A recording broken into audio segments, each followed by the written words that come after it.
سے شروع کرتے ہیں عبد القیوم عامر صاحب. ہم تنقید نہیں کر رہے گورنمنٹ پہ. ہم نے سوچ لیا ہم نے تنقید نہیں کرنی, لیکن یہ تو میں نے صرف باتیں بتائی ہیں ہسٹری کی ابھی تک جو کچھ ہوتا ہے. تو کیا نہیں کرنی پی ٹی آئی پہ تنقید؟ کیا ہو رہا ہے ملک میں؟ بسم اللہ الرحمن الرحیم.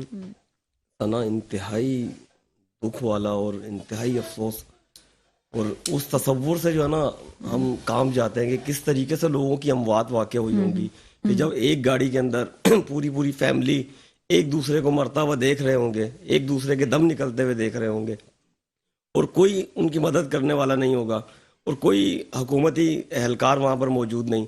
اور اس واقعے اس سانے کی اگر بنیادیں کریدی جائے, دیکھا جائے تو مری میں تو ہر سال اس طریقے کی برف باری ہوتی ہے نا. مری میں تو ہر دفعہ عبد المحکمہ موسمیات نے بھی کہہ دیا کہ شمالی علاقہ جات میں برف باری زیادہ ہوئی ہے, لیکن مری میں شیڈول کے مطابق نارمل برف باری ہوئی ہے. تو کیا کوئی پریکاشنز پہلے سے حکومت نے نہیں لیا ہوا تھا, اداروں نے نہیں لیا ہوا تھا؟ ریسکیو کرنے والے ادارے موجود نہیں تھے, برف ہٹانے والی مشینری تک موجود نہیں تھی. اور پھر مطلب یہ کیوں ہوا ایسا؟ کیا کوئی پری پلان تھا؟ ہم مان لیتے کہ پری پلان نہیں تھا, مطلب کسی فورن فنڈنگ والے اسکینڈل سے توجہ ہٹانے. میں یہ سمجھتا ہوں, ہو سکتا ہے میں غلط سمجھتا ہوں, کہ فورن فنڈنگ والے اسکینڈل سے توجہ ہٹانے کے لیے حکومت نے یہ سانحہ کروایا ہے. نہیں, اگر آپ ایسا سمجھتے ہیں تو نہ فورن فنڈنگ کیس سے نظریں ہٹنی ہیں کسی کی, نہ سانحہ مری کو کوئی بھولنے والا ہے, نہ یہ جو جانوں کے نذرانے جو پیش کیے گئے ہیں یہ حکومتی نا اہلی. میں تو بول ہی نہیں رہی نا اہلی, چلیں جی تنقید ہو جاتی ہے. مسئلہ یہ ہے کہ کس طرح سے آپ کسی کی جانیں اگر چلی جاتی ہیں تو آپ کیسے بھول سکتے ہیں؟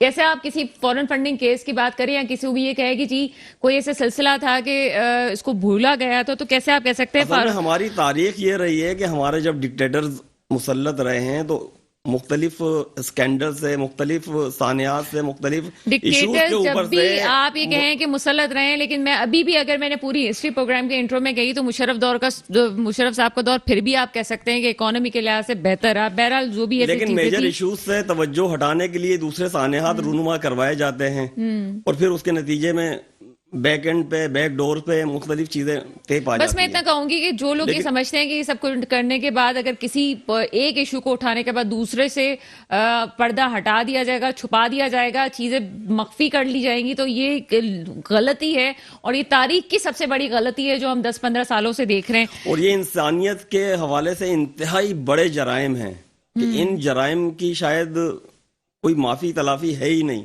کہ کس طریقے سے نہتے لوگوں کو, جن لوگوں کو پتہ ہی نہیں ہے, ایک چند لمحے پہلے یا چند گھنٹوں پہلے ایک بیان آ رہا ہوتا ہے کہ اتنے ہزار گاڑیاں یا اتنے لاکھ گاڑیاں مری میں داخل ہو گئی, ہم نے ٹورزم کو فروغ دے دیا. لیکن اس ٹورزم کو سیکیور کرنے کے لیے, ان ٹورسٹ کو سیکیور کرنے کے لیے, محفوظ کرنے کے لیے آپ نے کیا انتظامات کیے؟ جو روٹین کی صفائی ہوتی تھی, جو روٹین کی برف باری میں صفائیاں ہوتی تھی, وہ تک موجود نہیں ہے. اور راستوں سے کوئی نہیں, دیکھیے مسئلہ یہ ہے, ہم فاروق علی خان صاحب کی طرف بھی جائیں گے. مسئلہ یہ نہیں کہ برف باری نہیں ہوئی, برف باری بہت ہوئی ہے, اور یہ کہ تاریخ میں بہت بڑی تعداد میں آپ کہہ سکتے ہیں کہ مستقل ہوتی رہی. جب مستقل ہوتی رہی تو ظاہر سی بات ہے تھوڑا سا ایک مسئلہ تو وہاں پہ کھڑا ہونا تھا. لیکن وہ جو بات کہی جا رہی تھی سیاحت کو فروغ دینے کی, تو جب آپ سیاحت کو فروغ دیتے ہیں تو پھر اقدامات بھی ویسے کرتے ہیں, پھر وہ روڈ بھی نہیں جام ہونی چاہیے تھی. اور اگر ٹیکنیکل پوائنٹ اس میں دیکھا جائے تو میں اپنے ناظرین کو بتاتی چلوں کہ جب ایسی جگہوں پہ سڑکیں ٹوٹتی ہیں اور ٹوٹنے پہ